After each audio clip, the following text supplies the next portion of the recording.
Hello friends, तो देखिए आज हम बात करनी यूपी लेखपाल के सिलेबस की। ठीक है, तो ये देखिए यूपी ट्रिपल एस सी लेखपाल।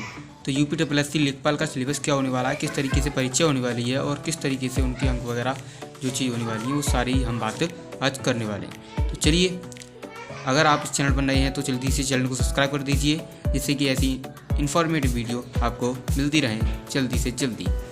तो बेल आइकन को दबा दीजिए जल्दी से और स्टार्ट करते हैं वीडियो। तो देखिए, ये आपकी परीक्षा योजना। तो विषय आपके कितने होंगे? सामान्य हिंदी, गणित, सामान्य ज्ञान, ग्राम्य समाज एवं विकास। तो ये 4 सब्जेक्ट होंगे और 4 सब्जेक्ट की जो क्वेश्चन होंगे वो आपके 25-25 यानी कि 25-25 नंबर के सभी होंगे सब्जेक्ट। ठीक है, और अंक आपके 25-25 नंबर के होंगे, यानी कि 25 क्वेश्चन 25 नंबर, 25 क्वेश्चन 25 नंबर, यानी कि प्रत्येक अंक एक क्वेश्चन पर मिलेगा। तो क्वेश्चन कितने हो गए? 100 और 100 ही आपके नंबर होंगे। तो ये आपकी यूपी लेखपाल की परीक्षा योजना है। समय आपको मिलेगा 2 घंटा, यानी 2 घंटा आपको समय मिलने वाला है आराम से बैठ के करना। और एक चीज़ विशेष याद रखना है कि ऋणात्मक अंक उसमें 1/4 की निगेटिव मार्किंग है, 1/4 यानी कि 25%। यानी अगर आप 4 क्वेश्चन गलत करते हो तो आपके एक क्वेश्चन सही कट जाएगा। तो देखिए, पहला क्या है आपका? सामान्य हिंदी है। तो सामान्य हिंदी के सिलेबस की बात करते हैं तो सामान्य हिंदी में आपको मिलेगा, आपको पढ़ के जाना है समास, पर्यायवाची, विलोम, तत्सम एवं तद्भव। तत्सम एवं तद्भव को पढ़ना है, संधियाँ पढ़नी है और वाक्यांशों के लिए एक शब्द निर्माण, लोकोक्तियाँ एवं मुहावरे, वाक्य संशोधन, लिंग, वचन, कारक, काल, वर्तनी, त्रुटि से संबंधित अनेकार्थी शब्द, अपठित गद्यांश पर आधारित प्रश्न। ठीक है, ये चीज़ आपको हिंदी में पढ़नी है। ये चीज़ आप देख लें, इससे बाहर जाने वाला नहीं है। ये ऑफिशियल साइट से सिलेबस डाउनलोड किया गया है, तो आप घबराएं नहीं, ये सिलेबस कंप्लीट है। ठीक है, ये कोई बनाया हुआ सिलेबस नहीं है, ये यूपी ट्रिपल एस सी लेखपाल ने जो जारी किया है वही सिलेबस है, इसी में से आपको क्वेश्चन मिलेंगे। दूसरा पोर्शन है आपका गणित का। तो गणित में हम देखो, पहले आता है अंकगणिती एवं सांख्यिकी। तो अंकगणित एवं सांख्यिकी में किस तरीके से क्वेश्चन आएंगे? तो पहला चैप्टर आपका संख्या पद्धति में से क्वेश्चन आएंगे, और प्रतिशतता, लाभ हानि, सांख्यिकी, आंकड़ों का वर्गीकरण, बारंबारता और बारंबारता बंटन, सारणीयन, संचयी बारंबारता, आंकड़ों का निरूपण और दंड चार्ट, पाई चार्ट और आयत चित्र, बारंबारता, बहुभुज और केंद्रीय माप। और इसमें से जो आएगा थोड़ा सा वो आपका समांतर माध्य, माध्यिका एवं बहुलक। ये चीज़ आप अच्छे से पढ़ लीजिए, आपका जो अंकगणित का पोर्शन है वो क्लियर हो जाए। उसके बाद आता है मैथ में आपका बीजगणित। तो बीजगणित में आपसे पूछा जाएगा एलसीएम एंड एचसीएफ। तो देखिए, लघुत्तम समापवर्त एंड महत्तम समापवर्त, और उनमें संबंध, युगपत समीकरण, द्विघात समीकरण। ठीक है, जो एलसीएम एचसीएम है वो पूछा जाएगा, और उसमें जो संबंध होता है वो उससे क्वेश्चन आएंगे। और आपकी जो होता है युगपत समीकरण से क्वेश्चन आएंगे और द्विघात समीकरण से क्वेश्चन आएंगे। गुणनखंड और क्षेत्रफल प्रमेय से क्वेश्चन आएंगे। तो ये चीज़ आपकी बीजगणित की हुई। और आपका तीसरा जो पोर्शन है वो होता है रेखागणित का। तो रेखागणित में आपको त्रिभुज संबंधी पाइथागोरस प्रमेय, सभी लोग जानते हैं, वो उसी से आएंगे क्वेश्चन। और त्रिभुज से आयत, वर्ग, समलंब, समांतर चतुर्भुज तथा समलंब और समांतर चतुर्भुज के बाद समचतुर्भुज के परिमाप तथा क्षेत्रफल और वृत्त की परिधि एवं क्षेत्रफल से क्वेश्चन आने वाले हैं। अब आता है तीसरा जो पोर्शन है वो है आपका सामान्य ज्ञान, और ये सबसे इम्पोर्टेंट रहता है। ये जो पोर्शन है वो सबसे इम्पोर्टेंट रहता है, क्योंकि इसमें जो सामान्य हिंदी और गणित में लगभग बहुत से लोग कर देते हैं, लेकिन इसमें आती है दिक्कत। तो ये देखिए, सामान्य विज्ञान, पहले सामान्य विज्ञान में से क्वेश्चन पूछे जाएंगे। राष्ट्र तथा अंतर्राष्ट्रीय महत्व की समसामयिक घटना, यानी जो करंट अफेयर से संबंधित जो घटनाएं होती हैं वो राष्ट्र और अंतर्राष्ट्रीय, अपने देश की और अंतर्राष्ट्रीय महत्व की जो भी समसामयिकी है वो याद करनी है, उससे क्वेश्चन आएंगे। और भारत का इतिहास, भारतीय राष्ट्रीय आंदोलन, जो आंदोलन बहुत महत्वपूर्ण हैं, और भारतीय राज्य व्यवस्था तथा अर्थव्यवस्था, विश्व भूगोल तथा जनसंख्या, विश्व भूगोल से भी क्वेश्चन आएंगे और जनसंख्या विषय भी क्वेश्चन आने वाले हैं। और उसके बाद आपका सामान्य ज्ञान की प्रश्न, जो सामान्य ज्ञान विज्ञान है उसके प्रश्न आएंगे।